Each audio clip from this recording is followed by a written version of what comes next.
It was never really about the money. It was all about providing like world-class services and solving problems for law firms. That's why I'm super excited about having Raj and the backing behind Herringbone Digital and Trinity Hunt, because now we can really kind of start to solve bigger and greater problems for the market. Welcome to the Deep Specialization Podcast, the show where we blend focus, strategy, and client intimacy in order to scale and simplify our businesses and our lives. I'm your host, Corey Quinn. Let's jump into the show. Welcome back to the Deep Specialization Podcast. Today's episode is a little different, and I think you're gonna love it. You may remember Jason Hennessey from our earlier episode back in December of 2024. Jason has built one of the top legal SEO agencies in the country, Hennessy Digital. And just 6 days ago, as of this recording, he announced his firm has been acquired by Herringbone Digital, which is amazing news. And I can't wait to hear more about that. So I've invited Jason to join us along with Raj Ramanan. He is the CEO of Herringbone Digital to share all about this deal. In this conversation, we're going to talk about why Jason said yes to this deal after saying no to a bunch of others, how Jason navigated this transition with his team, his clients, the marketplace, and then we'll also get into the thesis behind what Herringbone Digital is building.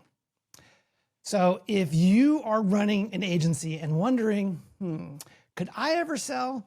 This episode is for you. So let's get into it. Welcome, Jason. Welcome, Raj. Thank you so much for having us on, Corey. Appreciate it. Thank you, Corey. Yeah, appreciate it as well.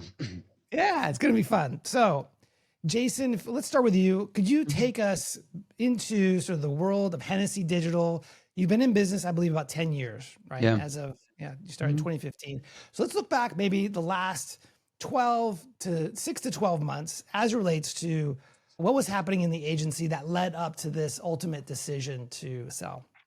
Yeah, it's funny. By the way, full transparency, Corey and I just got together for lunch in person last week. And so for the first time, it was great to connect with you. I had mentioned at lunch that it was 10 years in the making. I remember sitting vividly in a coffee shop in Toluca Lake, and it was just by myself with one client and one employee. And so if you're starting an agency and you're in inning number one, definitely keep striving because the future looks bright, right? And so if I go back, let's just say 12, 18 months, so we just celebrated 10 years in May. And ironically, that was the month that we actually brought in Herringbone Digital as a partner. And I'll explain why it's more of a partnership than an acquisition. We'll kind of get more into that in greater detail. But truthfully, like when you're building an asset, you're trying to make sure that you've got something to sell at some point, right? And you want to make sure that you've got a good reputation in the market. For me, I was important about personal branding, over the past 10 years. But truthfully, we weren't really for sale just yet. Last year was the first year that we really focused on like profitability. We knew that if we wanted to grow from 20 million to 100 million, that I don't think I had the proper capital to get us there. And so I knew at some point I was going to have to bring in a capital partner to kind of really take us to that next level. And so the goal was from 2024 to 2027, bring in as much EBITDA as we possibly can. And then in 2027, potentially look at exiting, right? So you start to run your business a little bit differently. And then we got introduced to Herringbone Digital. And to your point, we took a couple meetings with others. And so we had a couple meetings and things were okay, but it just wasn't the right fit, whether it was the thesis or what it would have meant to some of my clients if we did that. Because like you want to look at this like, first, I want to make sure this is like the best deal possible for my clients, right? Want to make sure this is the best deal possible for my team. And then third, is it good for me too, right? I think that's how you should be kind of treating an acquisition. A lot of times agency owners look at it selfishly for themselves. And then you see kind of deals really kind of spiral out of control later. So that's kind of the genesis. I'm happy to fill in more of the gaps there. Well, I mean, I think the acquisition's amazing. We'll go deep in that. But even before that, you've built a successful agency, a premium brand, very well respected in the industry. Looking back on these 10 years, what are some of the key success principles that brought you to this point? What are the things you got right? Yeah, I think I always lean with the motto that if you take care of your people, they will take care of your customers, right? And so that's just kind of how we act. You can fail and you're not going to get blamed. Usually if you fail, you're probably bringing something to the surface that needs to get fixed. It's probably a system or process that's broken. It's not the human being that made the mistake. When you kind of lead with that type of culture, you really start to recruit world-class people and they stay. A lot of our team has been with us 7 years, 8 years. It's not like people just start and we're recycling people every 4 months. Some of our account managers, this is very unusual in digital marketing, but we've got account managers that have been managing their clients for 7 years. You know what I mean? Like that's not normal in digital marketing. Usually it's being Very rotated rare. in and out, you And know? that creates a wonderful client experience as Exactly well. right. Because you're building rapport. People are Mhm. mailing gifts to my account managers when they're having babies and stuff. They're Oh, building deep, deep, amazing. deep relationships, And Mhm. so that's one of the things I think that we got right. And it's a testament, to my leadership team too. I really recruited a strong leadership team to take a lot off of my plate so that I Yeah. could focus on whatever my zone of genius is, and I think that's really kind of building a deeper personal brand in the market. Just as a reminder, we had you on at the end of last year, and you actually go deep about that process of hiring those executives, having a coach like Cameron Harold, and Hmm. that whole process. And I think it's definitely worth listening for folks who maybe haven't had a chance to hear about that.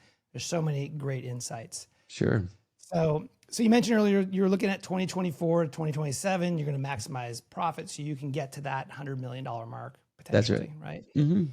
So what was happening in 2024 where you had, let's call it a successful agency? Like that was a level of success there, but it wasn't quite enough, or maybe there was something unresolved for you. Like what about being at 20 or maybe getting to 100 that was important to you? That's funny because after everything kind of took place and money's being transferred around, you think like I was just going to kind of run home and my wife would open up the door and there'd be like a pile of $100 bills and I was just going to like jump in it and swim on it. You know what I mean? Like was not the case, like, I Yeah. mean, like for a good 3 hours, my wife let me celebrate and then she's telling me to go to Costco because we need toilet paper. You know what I mean? It's like back to reality, and then Monday morning, I'm back on the grind. I'm jumping on calls with clients. I'm jumping on calls with my AMs. I'm looking at ways that we can kind of get better results for our clients, leveraging AI, right? And so truthfully, it was never really about the money. It's all about kind of providing like world-class services and solving problems for law firms. And that's why I'm super excited about like having Raj and the backing behind Herringbone Digital and Trinity Hunt, because now we can really kind of start to solve bigger and greater problems for the market. And just knowing you as I have, and now having had the opportunity to break bread with you, that you Yeah, are very, you're very much client first. Like almost a servant, leadership type of approach to that's serve your right. clients. That rings true for me. Thank you. And so when did the idea of seriously considering an exit first feel real? Like when was that? When did it was like, oh, I'm actually doing this? So I think, once we actually sign the LOI, we took about 2 months to kind of go through the LOI just so that like it was just very specific, you know what I mean? Like, hey, these are the terms, right? This way we don't have to like, go back and forth on points later on in the actual purchase agreement. And so we set very good boundaries in the beginning. But I think when it became real was when I was on a call with a bunch of lawyers, like all staring at me, right? You know what I mean? And it's like, and it, don't get me wrong, like it was just like it was a great experience, but it was just like, whoa, like this is really happening. You know what I mean? Like it's a law firm that's asking all these pointed questions just to make sure that, all of the ducks are in order, right? For this to kind of take place, right? And it was just, at that point, I guess it felt real. Yeah. Yeah, it was happening. It is happening. What options did you explore before meeting Raj? Well, there was a couple other private equity groups. There was one private equity, you always get those knocks on the door, right? Like your house isn't for sale, right? But hey, I'm in the neighborhood, you can get this money. And so we've always kind of at least entertained some of those calls if it seemed like a serious party. Over the course of the past couple of years, the timing just wasn't right. Our profit wasn't there just yet, because like I said, when you're selling, you position yourself to sell, right? You're either in hyper growth mode or you're in profit mode. There were times where my agency was at like a 9% profit margin. When you're at that 9% profit margin, it's probably not the best time to sell, right? And so, we just kind of knew that we were growing our leadership team. We were investing in technology. We were building out proprietary platforms and stuff like that. But at some point, we knew that we were going to look for a partner to bring in some capital. Yep. So as you were, again, the mindset 2024 to 27, you're going to focus on profitability. However, this transaction or this opportunity came along. What made it feel right that this was the right time to partner with Herringbone? I mean, it was the Trinity Hunt team, right? Because that's who I met initially. And when they started to tell me what they were building and the thesis behind it, and the people that they were recruiting, like Raj, I'll let Raj tell his story here, but just the team, I looked at it as though, wow, this is kind of like a once in a lifetime opportunity. And it's either I'm going to jump on the train with them or the train is going to go by and I'm going to be competing with them. Okay. All right, Raj, you're up. Yeah. Let's start with, could you just share a little bit about yourself, your background? We used to work together for a minute. I'd love for people to know more about you first.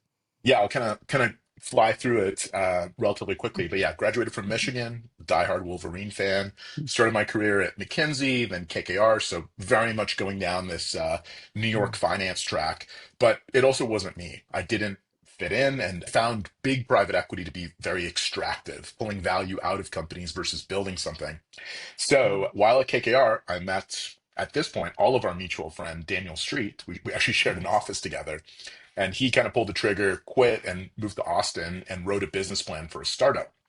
I wrote him his first check. He invited me down to Austin to kind of chat. It happened to be during ACL weekend. And I was like, all right, like, let's go do this. And so he invited me to join him and we had this amazing ride. This was, I'm going to date myself, but back in '08 when the location-based services or discovery apps were really popular, Foursquare, Yelp. And so ours was a version to connect you with experiences happening around you. 5 years, moved to San Francisco, raised VC money, and were fortunate enough to exit it, to sell it to Groupon. So this unbelievable journey. Since then, I've kind of been obsessed with building in local. So I ran a local digital agency. I turned around a media property owned by Hearst and then Scorpion, where you and I overlapped. And I have a ton of respect for Rustin and what they built there and a lot of the insights that came from there. But as you know, very much wanted to do this thesis, the build and buy and work with the best founders, kind of like Jason at Scorpion. And that just wasn't in the cards, right? There wasn't that alignment around that strategy. So I did another stint as CEO of a kind of unrelated logistics company to kind of learn the skill set of being CEO. And that's when Trinity Hunt reached out to me and kind of recruited me. And given my battle scars from private equity, it was kind of a long courtship because the thing I was doing was going really well, raised the Series C, hit record revenue, recruited a great team. But here was the dream opportunity that kind of connect the dots of my entire experience, the exact thesis I believed in. Trinity Hunt also is a very unique private equity firm in that they have deep expertise in build and buy roll-ups, and they're extraordinarily founder first and CEO first. And that's not just window dressing. I mean, we talked to investors into Trinity Hunt, other CEOs in the portfolio, the managing partner, Blake. And it kind of was the perfect storm. The offer I couldn't refuse, that the chance of a lifetime is really how I feel. And so I officially came on board in December. Jason had already started talking to John, who's principal at Trinity Hunt, leading the investment and on our board. And it's just been so much fun. Like we can talk more about the team we've been able to put together and the pipeline and the deals, and the story seems to be resonating. Yeah. So again, it feels like the opportunity of a lifetime. So you had this amazing CEO role in a company that was growing. You stepped away to step into this golden, amazing opportunity. It sounds like it really aligns. It makes sense that it aligns with your background and your passions. 100%. When you look at the market for PE roll-ups, let's call it, in the agency space, what do you think a lot of people are doing wrong? That's such a great question. And not to talk ill of anybody else, I think the differentiation is a couple things. Everybody on my team is an operator. Like, we deeply understand local digital marketing and agencies. And so I think that sort of hands-on experience of I've been where you are when we're talking to a founder and wrestled with these exact problems. The second thing, which is near and dear to your heart, Corey, is we're just taking a deeply verticalized approach. Like, Mm. I think going too broad too fast, which is something you talk a lot about in your podcast, is dangerous. Partnering with someone like Jason and kind of chasing the legal vertical, dental, elective med, maybe one day home services, just this very deeply focused path we think is sort of a path to winning for all the benefits that come from specialization. And so I think, and I guess the third thing is, what if your whole model was just being good actors? So when we approach a founder, it's always in service of what's best for the client, what's best for the team, what's best for the founder.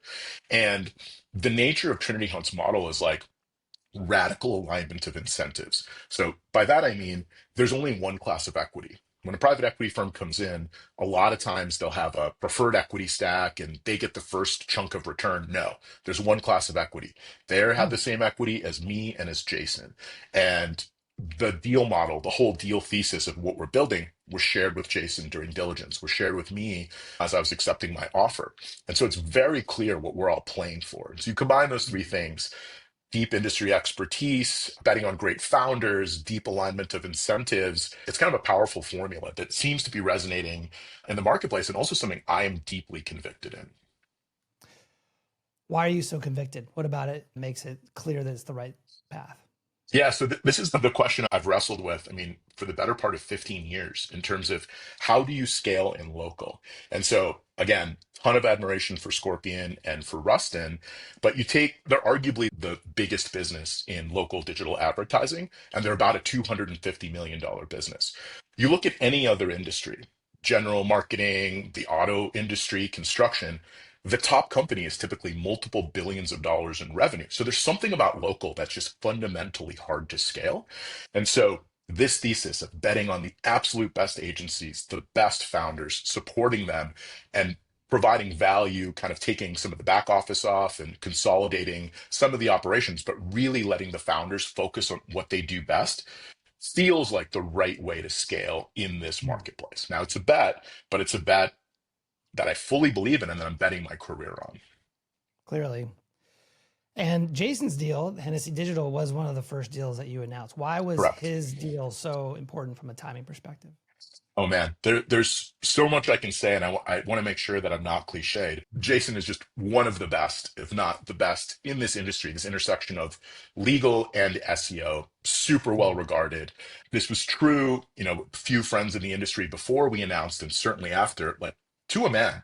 No one has anything bad to say about him, and there's so many other founders that actually look up to him. Either he's directly coached them or mentored them, or they're like, I want to be where that guy is in 5 years or 10 years. Mm. So to partner with a founder of this caliber and a team and a company with this type of reputation so Mhm. early in our journey is like the ultimate way to kind of launch and come out. So you mentioned this as relates to Herringbone. Obviously, you have the Hennessy Digital acquisition in place. What are the type of companies you're looking for as it relates to going forward? What would be a really attractive agency for this model for you guys? Yeah, for sure. I'm going to answer this a little long-winded. So what we're building, and again, I feel so much kinship with both of you in terms of how we look at this market. Digital marketing is almost like the gateway drug, the Trojan horse of what I want to build. What I really want to be is the wingman or the co-pilot to the entrepreneur. I think anyone who founds a business, any business, is a hero. It's an act of heroism to put your name out there and, hang up your shingle. And how cool is it to be the business partner, to be the person that supports the entrepreneur on that journey? So yes, agencies, but we're also going to look beyond agencies into like related services. So in the world of legal or dental, that could be intake and insurance verification and coaching. Like, what can we do to sort of expand the stack to help the founder and the entrepreneur be as successful as they can so they can make a bigger impact on their clients, their team, their families, their community? I mean, that's really what I feel passion for, is to Yeah. support that journey. So Mm. yes, the initial thing is going to be looking at agencies, but we are going to look at service providers beyond just agencies that are related, right? Like some of the categories I mentioned. Specifically with agencies, a big part of the thesis is we don't want directly competing assets. What we want is a great company and a great founder by segment in each of our core verticals. So in legal, it seems to segment by price point. Corey and Jason, you have deep experience here. So it's something Jason and I are talking about in terms of how to segment it. Jason is obviously working with the very, very high-end PI attorneys. What we're looking for is someone to kind of come in and take the segment just below Jason, and then the segment below that, because as you know, there's just a massive TAM of smaller firms and startup firms that are difficult to support at scale and profitably. But that's something that we could either build or buy and complete the legal stack from the agency marketing side. On the dental side, it segments into general dentistry, specialty dentistry, and DSO focused. And so we're looking for great agencies that target each of those segments. Similarly, if and when we enter elective med and home services, we will think about segmentation that way. Now, this is probably a 5-year journey, and we can talk more about the private equity model. Right now, we're targeting these sort of halo brands, these kind of hero companies like Jason and Hennessy Digital. Over time, once we complete the segments, we will look for smaller agencies to tuck in. If there's a great high-end bespoke small PI firm that Jason believes in, we would buy it and kind of tuck it into Hennessy Digital. So you mentioned verticalization, being deeply verticalized is a key pillar to this strategy. Why is verticalization important? Oh man, I feel like you can answer this question better than me. I mean, leading the witness here a little bit. yeah, for sure. It's really everything we learned at Scorpion, at least for me, that take PI attorneys. If you are vertically focused, everyone in the company, the salesperson, the account manager, the person building the websites, content writers, designers, completely understands the client and has deep empathy for the problem that they're solving. It's like a shortcut. It's like a hack that like you just build better products. Things just go faster. It's so obvious that everyone can speak the language of the industry. And if you compare, let's say, personal injury and the needs of and the personalities of these founders with home services, it's very, very different. And so a lot of what you talk about in your podcast, you just get this like flywheel effect, right? You just get this like these scale benefits really by niching down. And so our way of scaling is, can we accumulate niches with people that have already cracked the code, people that have figured this out, and support them with talent, strategic guidance, and capital to kind of take the next step. You mentioned the PE model. Can you share a little bit about how that plays in the overall strategy? Yeah, for sure. THP's model is a bit unique, but the idea is we're kind of on a 5-year journey. And so THP's average hold time is sort of 3 to 7 years, but all of our models are built on 5 years. And so our plan is to continue acquiring over the course of 5 years, starting with these sort of flagship acquisitions like Hennessy Digital and into more tuck-ins, but then integrating go-to-market. A lot of founders do founder-led sales. You get to 10 and 20 million, and it's kind of hard to scale and hard to maintain that growth rate. That's something that we can support at the platform level and sort of help crack the code on that. All the financial and back office integration, and then drive organic growth and margin expansion through workflow improvement, AI implementation, things we kind of started to do back in the Scorpion days. And then over 5 years have expanded EBITDA, a bigger platform, and ultimately exit likely to another larger private equity firm who would then continue the journey and ultimately potentially IPO. Okay, got it. Let's shift gears a little bit into how this deal, your deal, Jason, actually rolled out with regard to your teams, your clients, the marketplace. Yeah. You've built a very high trust company over the years. And I'm curious, what was your playbook for first telling your team and like timing? Like, how did that all come together?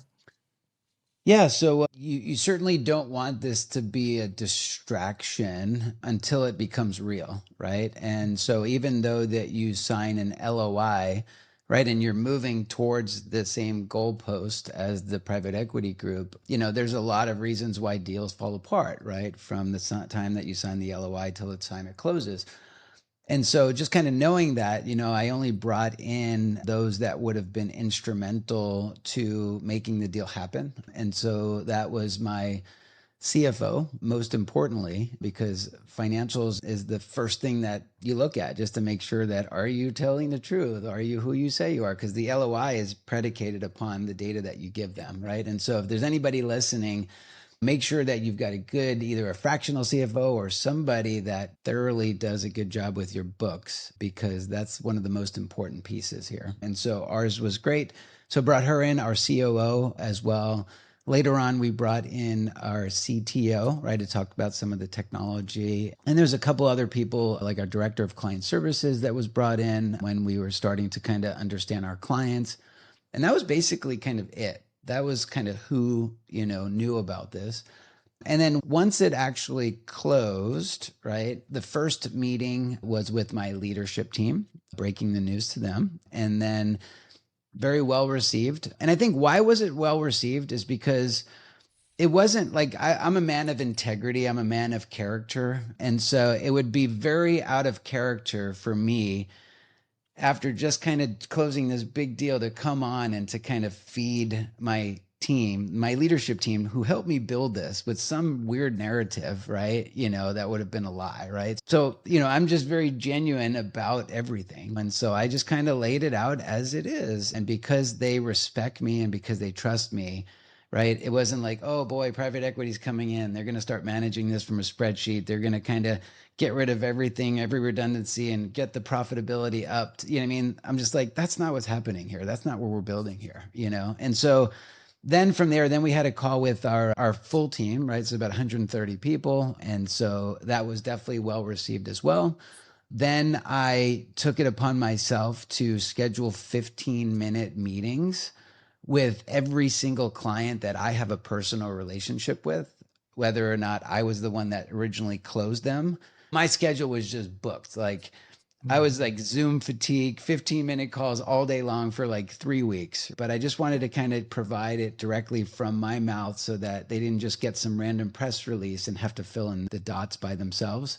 So I think that was a good playbook that we set out. We didn't have to do that. I've heard that there's some deals that take place where the clients don't even know. It's kind of still a secret, that they were acquired. You know what I mean? That's not how we operate here. And I'm more excited about what we're building and the clients, what they're going to get from this. Then once we did that, we did a full press release that went out.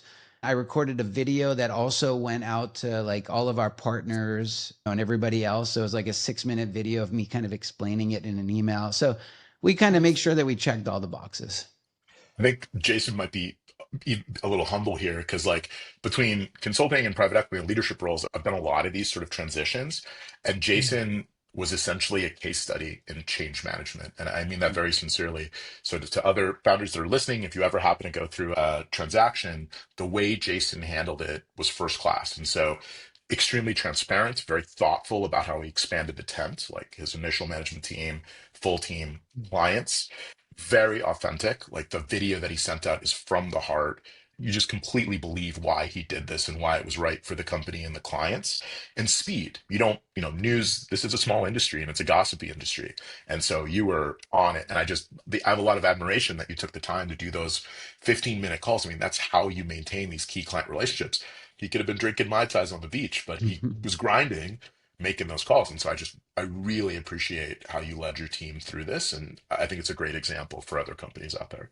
Thanks, Raj. So you mentioned doing the 15-minute phone calls, videos. What other tools or sort of methodologies do you think was super This was impactful? funny. So I remember, because I've always bootstrap mentality, right? Like I kind of do everything. So I remember like, on a Saturday morning taking the initiative, I wrote like this press release. I'm like, hey, I sent it over to Raj. I'm like, hey, Raj, listen, I wrote this press release, like edit it as you see fit. We can come to terms. And then Raj is like, oh, ha, ha, ha. Like, you don't know how private equity works. He's like, we're going to interview 3 PR companies and we're going to kind of find the right, team that can kind of get behind us and stuff like that. And so, it's just done in a more elegant kind of manner. And so I appreciate that about that. And so then we met with a great PR company that helped to kind of create the narrative. We sent it out across the different wires, and now we're kind of leveraging that to go and tap into maybe the financial market or this market, or finding a different PR agency that can get that spin over in this particular vertical, right? So it's just fun, and I'm learning so much. Like that's what I'm excited by, because usually like when you're the CEO of a company, there's nobody that you report to. There's nobody that's holding you accountable. And so the fact that I have access now to Raj, who helped build a very large agencies with you, Corey, right? Is great. And then also Daniel Street, having him now in my corner as a mentor is just like you just don't get those opportunities in life to have such amazing mentors like that. So looking forward, Jason, how are you planning on staying involved with your agency, as well as what role will you play in Herringbone? Yeah. So for the foreseeable future, I'm still the CEO of Hennessy Digital. I always like to say, like every year, um, because I have so many different ideas that I want to bring to life with innovation, but a lot of times I've got a no person in my corner, and my no person has always been my COO. The reason why he's my no person is because we would never have any profitability because we would be executing and bringing all my new ideas to life, right? And so I'm definitely a product guy. I'm a visionary. I'm a technologist. I definitely have a lot of great ideas that I want to bring to life. And so that's something that I'm excited by, is to create some innovation in the marketplace, especially in the world of AI. I just went to Stanford. I got an executive MBA there recently. I didn't have to do that. This was post-transaction, but it's because I'm infatuated with learning about large language models and AI and what can we do, right? And so there's a lot of stuff like that, and then the other thing is recruitment too. Like I want to be able to recruit world-class talent. Being in this industry for 20 years, I can tap into a very large network with some of the most successful people in every single vertical in terms of AI and internet marketing. And so just yesterday, Raj and I were on a call with somebody that we're trying to recruit that leads like a Fortune 5 company, right now. That's another thing, is just to leverage and go out and try to recruit the people that I couldn't have afforded to bring into Hennessy Digital, before getting access to capital. Yeah, it's something that we really try to be clear about before we shake hands. So during diligence, Jason and I had breakfast and have kind of continued the conversation like, what's your superpower? What do you want to be when you grow up? Those types of questions. And what's awesome about Hennessy Digital is the team is great, right? Scott, Blinn, Michelle, Mhm. like a really strong team, which allows Jason to kind of play up. And so it hasn't been that long, but three kind of very unique world-class talent profiles that we might end up working with that we would not have met without Jason. At least 10 or 12 intros to founders of great companies, agencies, things like that. And then thought leadership. Like no one knows, very few people know SEO the way Jason does. And so a big question is like, how does AI inform that? And he's already done some really interesting testing in terms of like Google results versus chat results and how do the rules of indexing change? And like, that's amazing because we want to be front-footed in all of that. So I think those three roles and responsibilities, but the broader thing of like being the thought leader and a partner to me in building this, particularly on the legal side, invaluable. Like what an amazing luxury to start this journey with. That's awesome. So this question is for both of you, or either of you, whomever wants to answer. What does success look like for Herringbone in the next 12 to 18 months from now? Jason, you want to go first? Yeah. So I think success is finding the partners that we would like to kind of bring under the tent with us. I think we're being very selective in who. It's like we're setting up this table, right? And it's like we've got like seats for only a certain people right now. And so we're literally designating this seat for this person. That company's not for sale, right? But let me at least make a warm introduction, right? So that we can actually share what we're building over here at Herringbone Digital, right? Then I bring in Raj and Azim to kind of formalize it a little bit. And then from there, hopefully get them to a place where they weren't for sale, but guess what? Now they're for sale and they're actually coming over, and we're getting now their thought leadership, we're getting their team, we're going to get access to the clients. I think that's what success looks like for me, is going out and building such an amazing company by acquiring those in which that we want to acquire. I think that's exactly right. Like we talked about the segments in legal and dental. So fill out those segments, at least on the local digital side, in legal, dental, probably elective med, and then prove that this model works, by which I mean this particular collection of founders, the people that we have earmarked for the seats, works in terms of driving incremental growth, incremental margin, incremental velocity.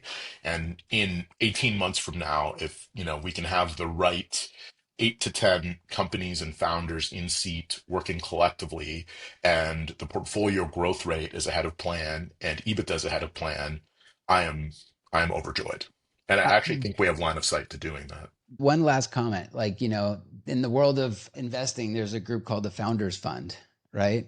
Hmm. Nobody has access to the Founders Fund, right? If you can somehow get access to the Founders Fund, you're investing in like companies that, are going to like explode, right? And so I kind of feel what we're building here at Herringbone Digital is our own version of like the Founders Fund, right? Like it's hard to kind of get into this fund, but Yeah, once you're in, it's like, boy, are you going to come for a nice journey with us? spot on. I think when we started, it was like finding the Jason Hennesseys and convincing them. Now, and a lot of credit goes to Jason as his story goes out. We are just meeting some of the most interesting companies and dynamic founders. And the job is really one of stewardship. Like, let's make sure we get the right folks in the right roles, like with the best athletes in the best spots to make a difference, to make impact. And that's kind of what the job is evolving to. And man, is that a fun place to play from. Exciting, very exciting, guys. So what kind of founders should be reaching out to you? Yeah, 100%. So Jason mentioned some of the financial things. And so yes, like the agency needs to have certain financial criteria in terms of size. We typically look for over 1 million of EBITDA, just a fundamental amount of scale that makes it interesting. A growth rate, retention is a God metric. Just it's what Jason said, right? This client first mentality, take care of the client, everything sort of works out. So we actually index very hard on all the retention cuts we did back in the day, right? Logo, net revenue, gross revenue. We do customer NPS. We do customer interviews. Hennessy Digital is the best example. Their customers love them, right? And so that's a really, really important signal. But beyond the numbers, beyond the financials, what I really look for is high integrity. Like, are you fundamentally a good person?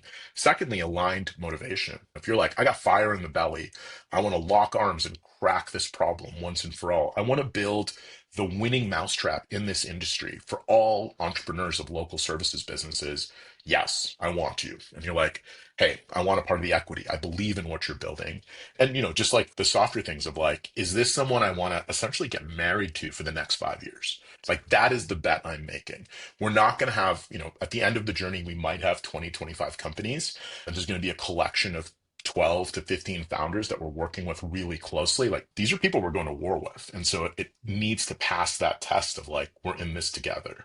And that really is a differentiation. Like, we're not going to compromise on that, regardless of the numbers. What's the one thing you wish you knew before you start this process? The one thing I wish I knew before I started this process, I think, just diligence. There's going to be so much need for so many different reports and just kind of getting all of your affairs in order and making sure that you're very organized so that you don't slow the process down. Granted, we are pretty organized, but I think now getting an MBA in M&A over 6 months, I've got a much better frame of reference of what it takes. What's the biggest myth about selling your agency? I think the biggest myth, at least in my experience, it might not be in anybody else's experience, because when I was starting this process, I'm like, hey, what do I need to watch out for, right? Because you're going into a marriage with somebody that you haven't slept with yet. And so like we're getting married now. And so I remember somebody told me, be careful, you know what I mean? Like they're going to get you on the roof and then they're going to pull out the ladder and now you're stuck on the roof. But that wasn't the experience with Trinity Hunt. You know what I mean? Like if anything, like, if the ladder broke, they went and got me another ladder to get down. I mean, it's just been a great experience with this. Now, again, that's probably not the case with every single private equity deal, but in my experience, everything was just amazing. What's one reason this deal was worth it? Truthfully, and I'm not just saying this, I just like to add more value to my clients. That's why I wake up every morning and I wonder, like, what can I do today? Like we have a meeting like once a week. It's called our 1% meeting, right? And there's a bunch of my executives and we just study, and it's not the 1% of the client. It's not the 1% of like our team, like who's the 1%. It's actually, how could we be 1% better for our clients? Yeah. So we'll just study something and we might look at like chat GPT results and like analyze things, right? So that we can learn, so that we get just like one little tip that we can then apply to all of our clients, so that they all get a benefit from that. We don't have to have those meetings. We could just sit back and charge clients, you know what I mean? But we're just always trying to get a little bit better for our clients. And I think this just kind of allows us to bring so much more value to our clients. So good. Raj, you're up. Yeah. What's one founder quality that you're drawn towards? authenticity. If you just know it when you see it, someone believes their story and is coming from a place of good and trying to do the right thing, it jumps through the screen or in person. It's so compelling. And I think you can't fake it.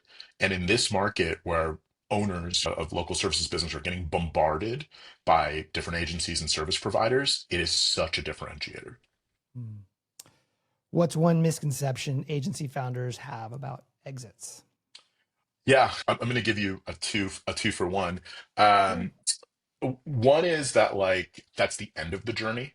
And in reality, it's the start of a new chapter. And certainly in our structure, we want that to be true. And then the second is like that's the one bite of the apple you're going to have to create wealth. So it's very related to the first thing. There are many structures where sure, you take money off the table, which you've earned. You've created something magical and you deserve to be rewarded for it.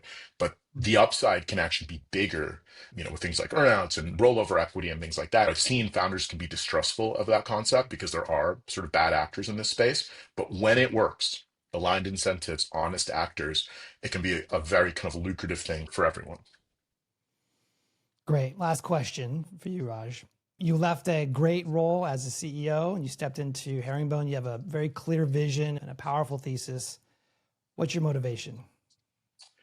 So truthfully, I've been very lucky and very fortunate in my career. It's legacy, right? Like I'm 47 and I truly feel in my heart, I might never get an opportunity like this. The set of cards that I'm holding in terms of investor, board, team. I mean, these are people that I know really, really well. I have fun on every call, every day. The caliber of founders we're getting to meet. The pressure I feel is one of stewardship. It's not, is this going to be successful? It's how successful can it be? And like the responsibility I feel to get the right people in, the right companies in, and put the stack together. So it really is legacy. Like this is likely my shot. And I feel so grateful and very humbled by that opportunity, but also pressure to kind of do it right and take it all the way. Beautiful. What an amazing opportunity for you personally and professionally. I think it's super exciting. Thank you, Corey. Where can people reach out to you if they want to lean in, learn more about opportunities that may exist with Herringbone? Easiest is just Raj at herringbonedigital.com. Very liberal with giving out my cell phone number. Please text instead of call, but 512-567-9478. It's on our website. I love talking to founders. And even if it's not a fit today or a fit ever, if there's anything I can do to help you on your journey, again, anyone who started a business, all three of us have an act of heroism. And if there's something I can do to help you, a piece of advice, a nugget of wisdom, hard won from the battle scars I've earned, it would be my pleasure. I love meeting with and working with founders. I just find it so inspiring. So yeah, I'm pretty easy to find and get a hold of. Beautiful. Well, thank you both so much for coming on, sharing all this wisdom. I'm excited for the two of you. It's going to be amazing. Looking forward to maybe we'll do this again in a year. That'd be so do fun. an update. Okay. Thanks, so Corey. much. Appreciate the interview. Yeah. Thanks for tuning in to the Deep Specialization Podcast. Are you ready to find out if your agency is built to scale? Take my free 5-minute agency growth score assessment at agencygrowthscore.com. That's agencygrowthscore.com, and get tailored insights across your positioning, marketing, and sales systems. Also, be sure to subscribe for more episodes that help you specialize and scale your sales with dream clients.